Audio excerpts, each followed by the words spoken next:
Fala galera, bom dia, boa tarde, boa noite, boa madrugada. Meu nome é Sidney Martins, professor de língua portuguesa aqui do LAC Concurso, o maior site de videoaulas do Brasil, quiçá das Américas.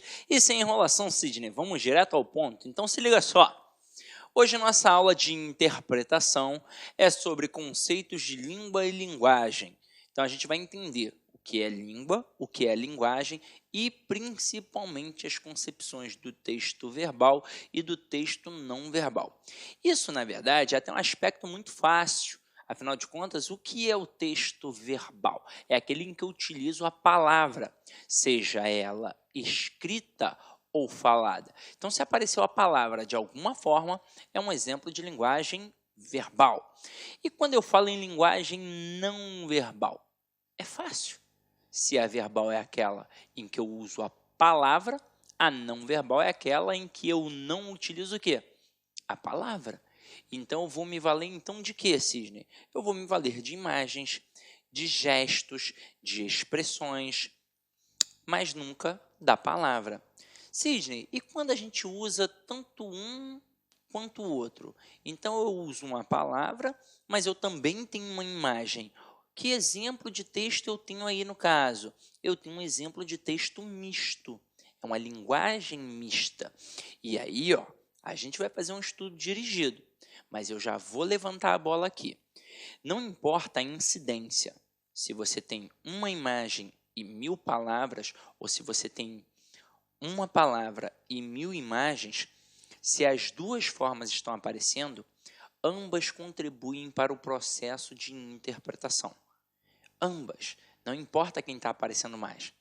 Tanto a linguagem verbal quanto a não verbal, se aparecem no mesmo texto, se é um exemplo de linguagem mista, elas contribuem significativamente para que você possa entender aquele texto. Não vai ter, tal parte é mais importante porque é a palavra.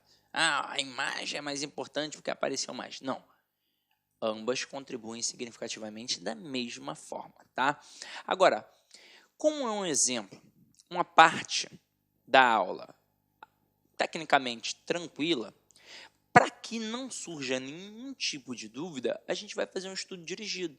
Afinal de contas, é neste tipo de assunto que a gente pensa, isso é mole para mim, isso é fácil, que a gente acaba derrapando. Quando a gente tem aquele assunto, opa, isso é difícil, a gente acaba dispensando mais tempo, né? A gente acaba estudando mais, a gente acaba caindo mais para dentro e, consequentemente, fica mais ligado na hora que cai na prova. Quando a gente pega um assunto que a gente, opa, esse assunto é molezinha, eu vou arrebentar, não preciso nem estudar. É nesse que a gente acaba caindo do cavalo, não é verdade? Então, vamos lá, ó. Numa comunicação, as pessoas fazem uso de palavras, gestos, expressões corporais, faciais, etc. Tudo isso é linguagem. Então, linguagem é tudo que a gente usa.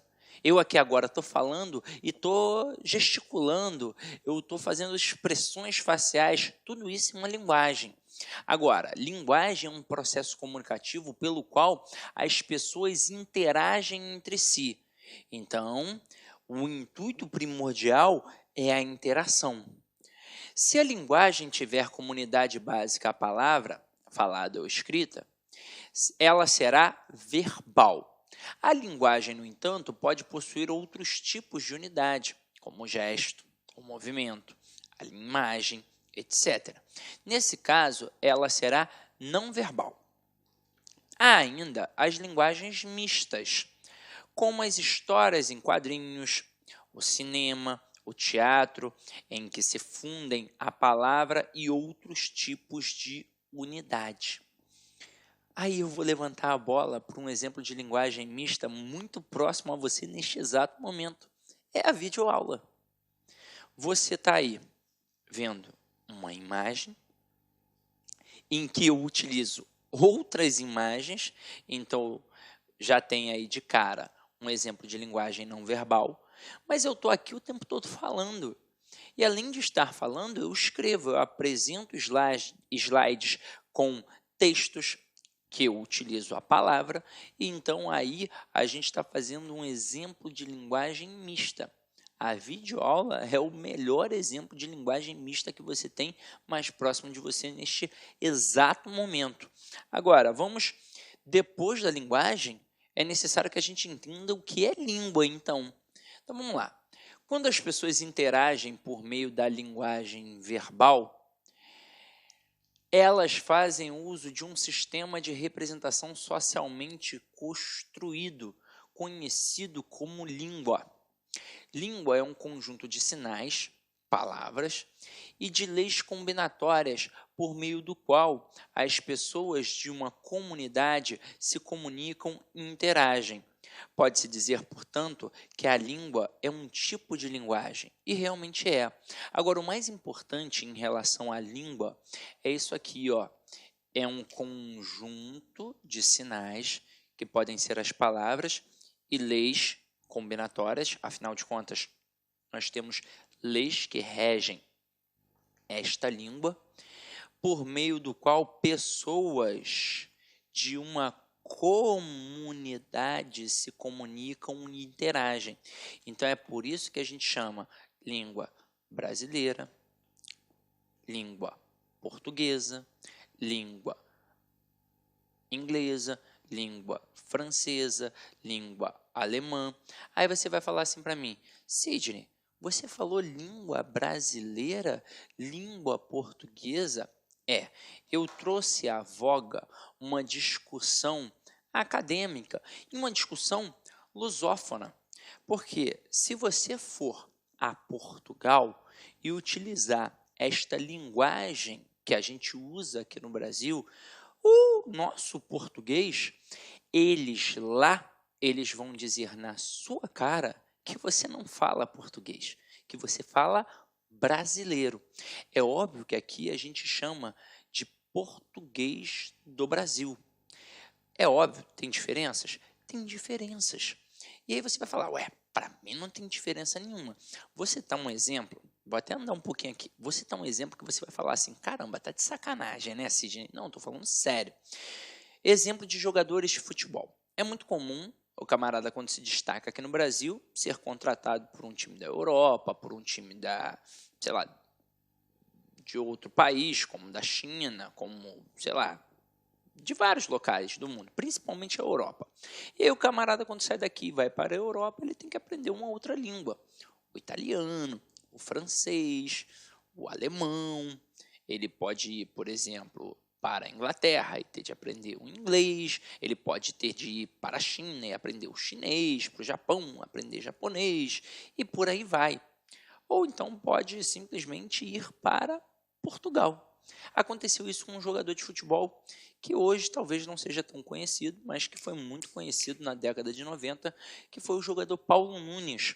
Jogou principalmente nos clubes do Grêmio, do Palmeiras e no iniciozinho de sua carreira no Flamengo. E chegou a jogar na seleção brasileira por várias vezes. Então era um camarada na época muito conhecido. E ele foi jogar no Porto de Portugal. E ele saiu do time, voltou, e o motivo foi a deficiência na língua. Ele não conseguiu se adaptar à língua. Aí você pensa, caramba, esse camarada é um idiota. Como ele, falando português, não conseguiu se adaptar ao português lá em Portugal? Nossa, é um imbecil, você pensa? Só que são vários aspectos. Se você parar para pensar, várias palavrinhas, como fila, por exemplo, que significa uma coisa, lá significa outra. Bicha, que significa uma coisa, lá significa outra. Panela, que significa uma coisa, lá significa outra. E então, o camarada Paulo Nunes, ele não conseguiu se adaptar a isso. Fora o fato de o português lá de Portugal, ao falar rapidamente, ele não entender nada que o cara estava falando. Então, ele realmente não conseguiu se adaptar. E aí é óbvio que foi uma falta de empenho. Ele foi preguiçoso, porque se ele tivesse estudado, caído para dentro, ele teria aprendido. Afinal de contas, o Ronaldo não aprendeu a falar espanhol, não aprendeu a falar holandês, não aprendeu a falar italiano, não aprendeu a falar uma porrada de coisa. Então, o Paulo Nunes poderia ter se adaptado à língua portuguesa lá de Portugal. Mas é para te mostrar que tem realmente uma diferença. Então, é capaz de o português lá de Portugal não se encontrar aqui no Brasil, assim como é capaz do brasileiro aqui, mesmo utilizando a língua portuguesa, não se encontrar em Portugal. E foi por isso que eu chamei de língua brasileira e língua portuguesa. É óbvio que elas estão dentro de uma roupagem maior, que são as línguas, né, na verdade, a língua lusófona, em que está aí Brasil, Portugal, Guiné-Bissau, Moçambique, dentre outros países. Mas foi só para chamar a atenção que a gente se comunica dentro de uma comunidade. E aí, dentro dessa comunidade, a gente vai se fazer entendido e vai entender. Se a gente parar para pensar, dentro de nichos sociais, aqui mesmo no Brasil, existem diferenças. É como se você, por exemplo, um morador da Zona Sul, fosse, sei lá, um morador de Ipanema, Leblon, fosse uma comunidade lá da Zona Norte, sei lá, Morro, sei lá, do Juramento, Morro do Faz Quem Quer. Aí dentro ali da comunidade, as pessoas conversando, você vai pensar assim, caramba, diferente. Isso não é como as pessoas nos locais em que eu moro falam. Só que aí a gente vai ampliar, isso já vai além da linguagem, além da língua. A gente vai trabalhar essa linguagem num contexto de variação linguística. E a gente trabalha estratos sociais.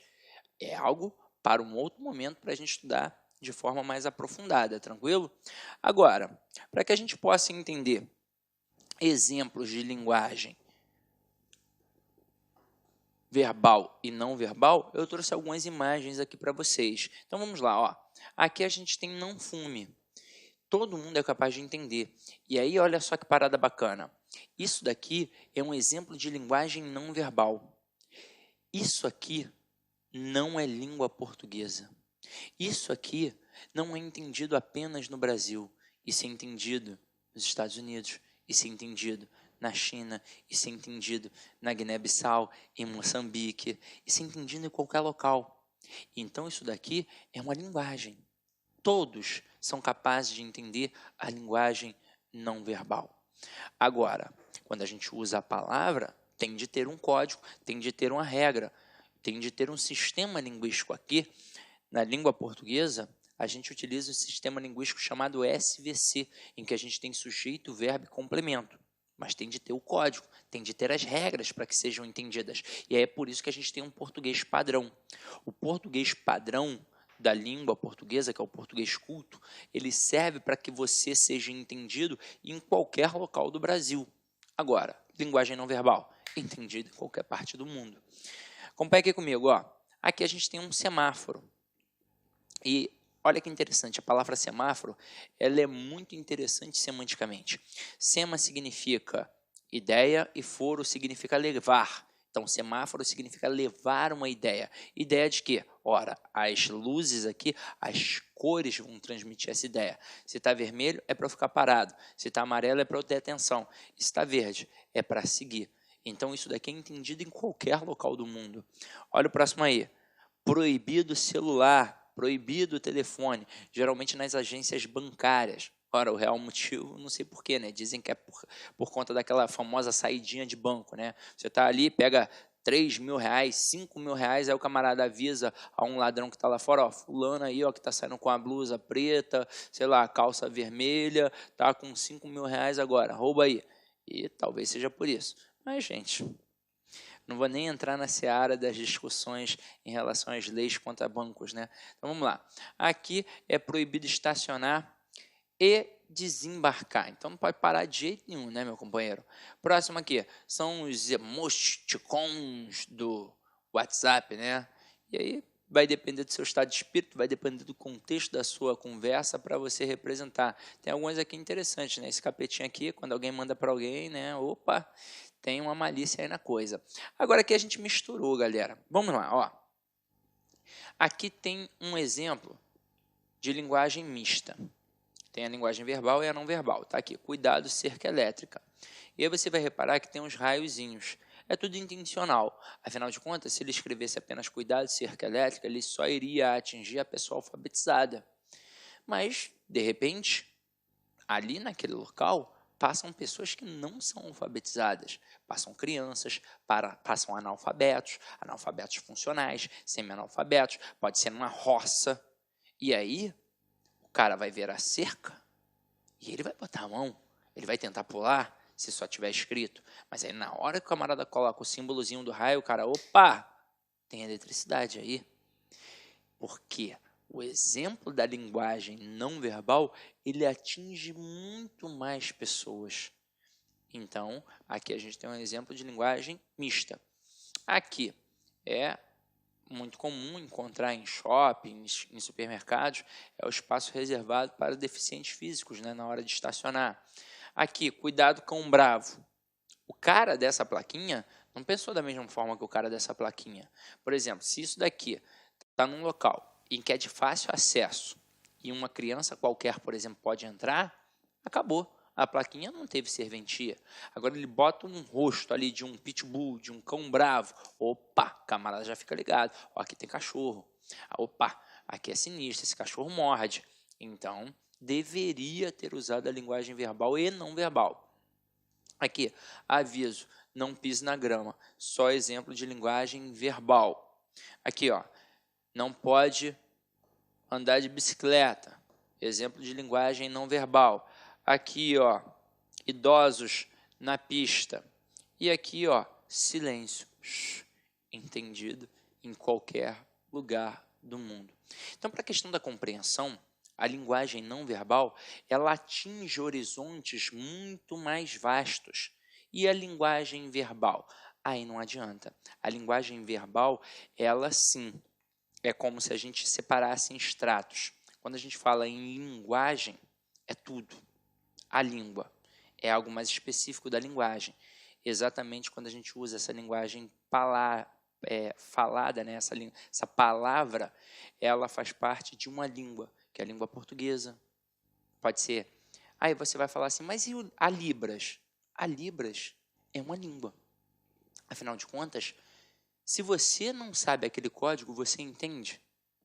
Não entende, não é verdade? Está ali, passa na televisão, geralmente, né, quando tem uma propaganda política, um político falando e a pessoa ali embaixo, né, fazendo o gestozinho, não sei o quê, coisa e tal, para que as pessoas que só se comunicam daquela forma possam identificar, né? Geralmente o surdo ele vai identificar através da língua de sinais, das libras, né? Por exemplo, você, se eu começasse aqui o tempo todo a ministrar essa aula só com libras, você iria entender? Não. Então isso é língua. Isso é língua. Por quê? Porque é um conjunto de regras para que uma comunidade entenda. Ok? Então vamos lá. Agora a gente vai brincar com linguagem e comunicação em si. Todos nós usamos a linguagem a maior parte do tempo para pedir ou transmitir informações. Esse uso, mesmo quando é utilitário, não deixa de ser legítimo. Precisamos nos comunicar. Sinto a necessidade dupla. Quero que o outro, o interlocutor ou receptor, como preferir, me entenda e quero também entendê-lo. A linguagem, contudo, não se limita a informar, não se reduz à função de comunicar dados e fatos, conhecimentos constituídos. Há uma dimensão constituinte na atividade humana. Os seres humanos estão constantemente modificando o mundo. Eles inventam coisas novas, eles se inventam a si mesmos. Então, é como se a linguagem, de certa forma, fosse uma representação da nossa identidade. Desde a época dos Homo sapiens, que faziam os desenhos lá nas cavernas. É através da linguagem que a gente mostra a nossa história, que a gente mostra quem verdadeiramente somos. Então a linguagem serve para isso, para mostrar o que uma sociedade representa, ok?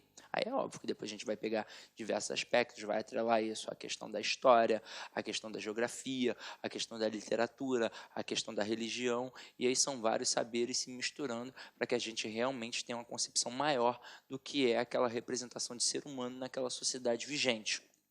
Agora aqui, ó.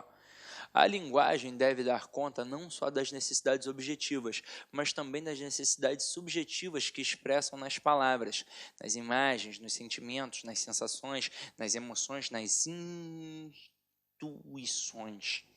em tudo que os seres humanos podem sentir diante do novo, a capacidade da humanidade de enriquecer sua linguagem. Indo um pouco mais a fundo, expressam a capacidade da humanidade de se enriquecer através da linguagem. E aí a gente entra numa questão interacional, numa questão sociolinguística, na própria questão da variação linguística. E aí a gente foge do tangível, do certo e do errado, e passa a trabalhar o adequado e o inadequado. A gente amplia as nossas possibilidades de linguagem, porque a gente quer ser entendido, a gente quer entender. Então, por exemplo, aqui com vocês, eu utilizo um exemplo de linguagem semiformal e às vezes formal, mas eu não me valho de uma linguagem não formal. Eu não fico aqui falando através de gírias. Mas e se eu for trabalhar, de repente, dentro de uma escola, numa comunidade? Dentro de uma escola que está ali, numa comunidade carente, num morro, numa favela aqui no Rio de Janeiro. Será que se eu utilizar apenas o português padrão, eu vou conseguir ser entendido? Será? É óbvio que eu vou entender o que as crianças falam, mas será que elas vão me entender? Será que eu vou atingir aquele público? E é para isso que eu tenho que melhorar, é para isso que eu tenho que me adequar, é para isso que eu tenho que utilizar a linguagem do aluno. É óbvio, eu não vou usar só aquela linguagem. Eu tenho que utilizar aquela linguagem para chegar até ele, por uma questão de empatia, para ele perceber, opa, o professor está se esforçando para que eu possa entendê-lo. E aí depois eu vou trazendo aos poucos para o meu mundo, para mostrar que a língua padrão não é uma língua que ele deve utilizar obrigatoriamente de forma a esquecer a dele, que ele usa dentro da comunidade, mas é uma língua que ele deve utilizar como extrato de prestígio, porque ele vai utilizar aquela língua para ascender socialmente. E você, hoje, está estudando aqui apenas para fazer uma prova de concurso público. Mas se você entender que a língua portuguesa não serve apenas para essa prova, que ela serve para a vida, você vai começar a modificar você próprio e vai começar a entender que em determinados locais, em determinadas situações, o uso da língua portuguesa de forma adequada, é claro, vai te salvar em diversas situações, não só na esfera profissional, como na esfera pessoal. Você, ao se comunicar melhor, você se dá bem na vida. Essa é a verdade. Tanto é que, dentro de uma escola municipal, às vezes tem um aluno que ele não é um aluno nota 10 em português, em matemática, em ciências, mas só pelo fato de saber se comunicar, a gente brinca e diz que é o saber chegar. Se você chegar bem em qualquer local, se eu sou educado, se eu sou boa praça, eu acabo me dando bem em diversas situações. É claro, tem de saber o limite do outro, para que eu possa também me dar bem. Tranquilo? Então vamos lá. Dizer melhor alguma coisa, senti-la melhor e pensá-la melhor são desafios interligados. Se o sujeito falha ao enfrentar um deles, ficará prejudicado em seu esforço de enfrentar os outros dois. Quem se exprime mal, em geral, está confuso tanto no plano do pensamento quanto no da sensibilidade. Então, saber se comunicar é muito importante. É muito comum, quem já fez uma faculdade, olhar para aquele professor e falar assim, caramba, esse cara sabe muito, mas ele não sabe passar, né? Não sabe transmitir. E aí de que adianta? Não adianta de nada. Então vamos lá.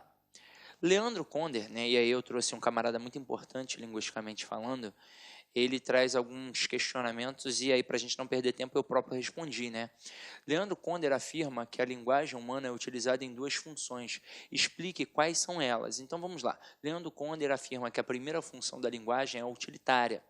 Utilizamos a linguagem a maior parte do tempo para pedir ou transmitir informações, comunicar dados e fatos, conhecimentos constituídos. Nesse sentido, a linguagem é usada para atender a necessidades objetivas. Uma segunda função atende às necessidades subjetivas do ser humano. Tais necessidades se expressam nas palavras, nas imagens, nos sentimentos, nas sensações, nas emoções, nas intuições, em tudo que os seres humanos podem sentir do novo. A capacidade da humanidade de enriquecer sua linguagem. Questão 2 aqui, É possível afirmar que as explicações de Leandro Conder sobre essas funções exemplificam o fato de que é por meio da linguagem que o ser humano organiza e dá forma às suas experiências. Por quê? Sim, é possível. E aí, por ser utilizada pelos seres humanos em suas interações com o mundo e com outros indivíduos, a linguagem acaba por estar, na verdade, na base de todas as nossas experiências. Segundo Conder, os seres humanos estão constantemente reinventando o mundo e a si mesmos por meio da linguagem. Terceira questão. Releia. Precisamos nos comunicar. Sinto uma necessidade dupla. Quero que o outro, o interlocutor, me entenda e quero também entendê-lo. Nesse trecho, Leandro Conder faz referência a um aspecto importante da atividade da linguagem. Explique. Leandro Conder, nesse trecho, faz referência ao fato de que a linguagem é sempre uma atividade que pressupõe interlocução. Um diálogo com o outro, o interlocutor, ao afirmar que sente uma dupla necessidade ao se comunicar, o autor evidencia que o uso da linguagem se dá necessariamente na interação social e pressupõe a existência de interlocutores. Ou seja, todo ato de fala, todo ato de comunicação, obrigatoriamente tem duas coisas: quem fala, o emissor, e quem ouve, o receptor. Sempre. E tudo aquilo que a gente fala tem uma intencionalidade discursiva. Eu tenho uma intenção ao falar. E antes de ter essa intenção de falar, antes do próprio falar, eu tenho um querer, que é o de ser entendido e o de entender. Porque não é só o fato de falar, é a interação em si, é o processo da interlocução. Tem de ter a reciprocidade na conversa, na comunicação. Agora a gente vai brincar aqui, com questões objetivas. Olha o exemplo de uma imagem aqui, São pessoas andando e cada uma com um balãozinho em cima de sua cabeça e forma a palavra solidão. Ou seja, são pessoas que estão sós. Mas aí vamos entender agora o comando da questão. Está aqui. No cartoon apresentado, o significado da palavra escrita é reforçado pelos elementos visuais próprios da linguagem não verbal. A separação das letras da palavra em balões distintos contribui para expressar principalmente a seguinte ideia. Aí vem a primeira questão: dificuldade de conexão entre as pessoas. E aí olha só que matada. A separação das letras da palavra em balões distintos, diferentes, contribui para expressar principalmente a ideia de dificuldade entre conexão, de conexão entre as pessoas. Afinal de contas, quando você olha aqui, elas estão tão sós que cada um tem uma letrinha. Não tem solidão escrita dentro de cada balãozinho, não. Não é uma solidão coletiva. Eu sinto que todo mundo está só junto comigo. Não, eu me sinto só, pronto e acabou. E aí é óbvio que o camarada, mesmo estando entre os outros, tem essa dificuldade da conexão. Aí olha as outras possibilidades. Aceleração da vida na contemporaneidade. Tem ninguém correndo ali. Letra C. Desconhecimento das possibilidades de diálogo. Toda pessoa sabe que é possível ter um diálogo. Em que momento que aquilo ali foi exposto? Foge demais da margem da possibilidade do exemplo que a gente tem. Letra D. Desencontro de pensamento sobre um assunto. Não desencontro. Não tem uma pessoa, por exemplo, falando de violência e aí o camarada querendo dizer que a violência se dá apenas no ambiente urbano ou que o outro se dá apenas no ambiente rural, alguma coisa assim do tipo, tendo divergências de pensamentos. Não. O pensamento é único. É a solidão. Só que aí tem a solidão exatamente porque as pessoas não interagem, que é o princípio primordial da comunicação. Não tem isso. Então, por isso que a resposta pode ser apenas a letra A. Então, questão 1, gabarito letra A. Vamos para a segunda questão. Tem aqui, mais uma vez, uma charge do Garfield, E aí tem aqui o Garfield olhando para uma rede, o Garfield deitando na rede, o dono do Garfield chegando, dizendo fora, o Garfield saindo, bolado, corta a rede aqui do cara.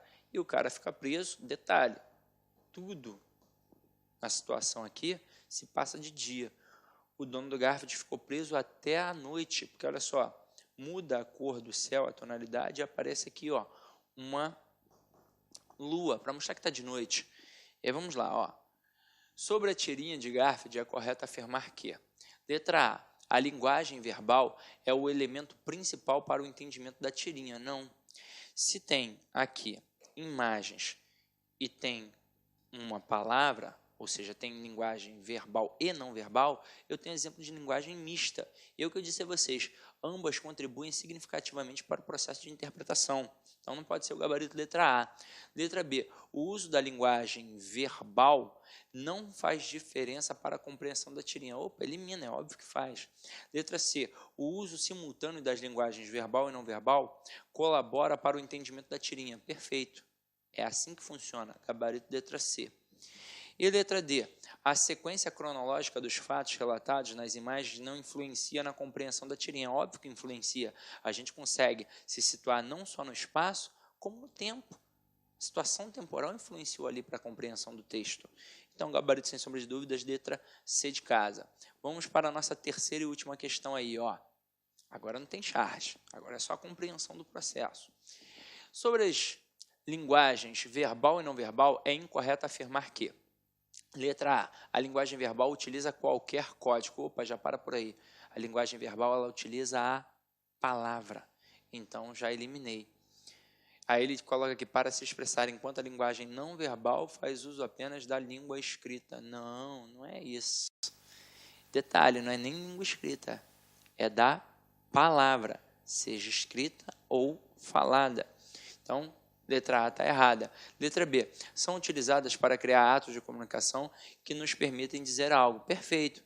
Letra C, a linguagem não verbal é aquela que utiliza qualquer código que não seja a palavra, enquanto a linguagem verbal utiliza a língua, seja oral ou escrita, para estabelecer comunicação. Perfeito. E letra D, linguagem verbal e não verbal, quando simultâneas, colaboram para o entendimento do texto como um todo, é óbvio. Então, gabarito letra A, sem sombra de dúvidas. E aí, como é de hábito, para finalizar uma mensagem aí, na época que o Reinaldo Gianecchini estava com câncer, né? Peguei uma imagem na internet, estava assim, ó, sorria, brinque, chore, beije, morra de amor, sinta, sonhe, grite e, acima de tudo, viva. O fim nem sempre é o final, a vida nem sempre é real, o passado nem sempre passou, o presente nem sempre ficou e o hoje nem sempre é agora. Tudo que vai, volta. E se voltar, é porque é feito de amor. Eu vou além da mensagem. Tudo que vai, volta. Isso é uma máxima da nossa vida. E é por isso que a gente tem que saber aquilo que a gente dá, aquilo que a gente planta. Porque se a gente dá coisa ruim, se a gente planta coisa ruim, a gente vai colher coisa ruim, a gente vai voltar a coisa ruim. Então, se a gente quer coisas boas para a nossa vida, a gente tem de plantar coisas boas o tempo todo. Se eu quero passar na prova, não dá para passar sem estudar. Eu tenho de estudar. E eu tenho que entender que depende mais de mim do que do outro. Por exemplo, você, aluno, tem de entender que depende mais de você do que do próprio professor. Às vezes você pensa, eu não aprendi porque o professor não me explicou. Não. Talvez você não tenha conseguido se identificar com determinado professor. E aí é óbvio que isso dificulta a compreensão, a aquisição do conhecimento. Mas você é capaz de aprender. Basta estudar. Mas isso daqui eu peguei não só para a prova, peguei para a vida. Gente, sejamos mais humanos, sejamos mais bondosos, vamos amar mais. Essa é a verdade, é a mensagem que eu passo aí no final, porque é muito importante. Vamos lembrar, Cristo morreu na cruz por nós, então não estamos aqui para julgar ou para maledicências com o nosso próximo. Vamos amá-lo assim como a gente nos ama, tranquilo? Então, fica com Deus, ide em paz e que o Senhor sempre vos acompanhe. Clique like.